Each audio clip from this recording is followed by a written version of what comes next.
Sai kitchen ब्लॉगमध्ये मी अश्विनी आपल्या सगळ्यांचं अगदी मनापासून स्वागत करीत आहे. तर आता ना श्रावण महिना सुरू होणार आहे आणि श्रावण महिना सुरू झाला की आपली त्यामध्ये खूप सारे उपवास असतात. तर उपवासामध्ये अगदी कमी वेळेमध्ये आणि घरातील साहित्यातच टेस्टी अशी बर्फी आपण तयार करणार आहोत. ती म्हणजे दुधाची बर्फी अगदी झटपट होते. तर चला तर मग जास्त वेळ न घालवता पाहूयात याची रेसिपी. तर इथं मी गॅस चालू केलेला आहे आणि गॅसवरती आपण एक जाड अशी कढई ठेवणार आहोत. जाडच कढई वापरायची आहे जेणेकरून जे दूध आहे ते आपलं खाली लागणार नाही.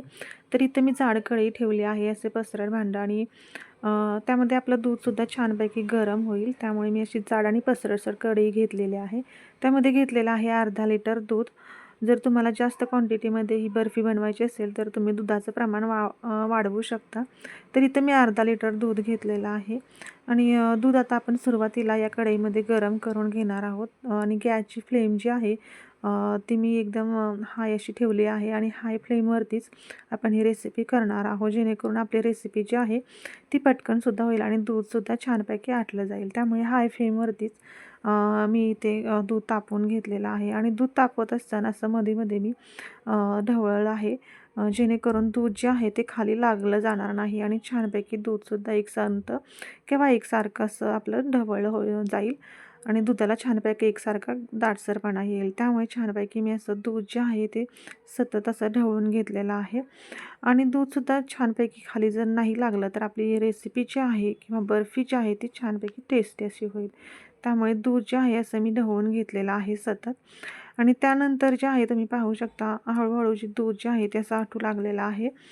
दूध आधीपेक्षा फार कमी झालेलं आहे आटून आणि दूध जे आटत आलं ह्या स्टेजवर आल्यानंतर त्यामध्ये मी यामध्ये घातलेलं आहे 2 ते 3 चमचे जी साखर आहे. तुम्हाला जर जास्त गोड आवडत असेल तर तुम्ही साखरेचे प्रमाण जे आहे ते वाढवू शकता. साखर घातली आणि छानपैकी हलवून घेतलेलं आहे. त्यानंतर यामध्ये घातलेले आहे वेलची पावडर. जर तुम्हाला वेलची पावडर आवडत नसेल तर तुम्ही स्किप करू शकता.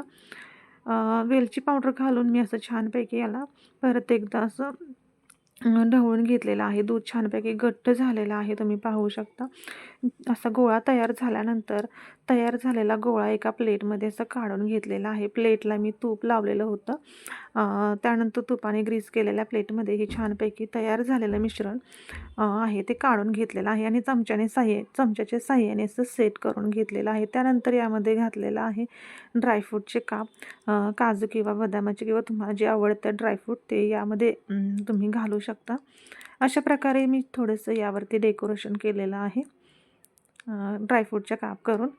नंतर जी आहे थंड करून घेतलेली आहे बर्फी. पूर्णपणे जी बर्फी जी आहे ती सेट झालेली आहे. त्यानंतरच आपण हे असे काप करून घेतलेलं आहे. अशा प्रकारे उभे आणि आडवे तुम्हाला हव्या त्या आकारामध्ये ते कट करून घ्यायचे आहेत.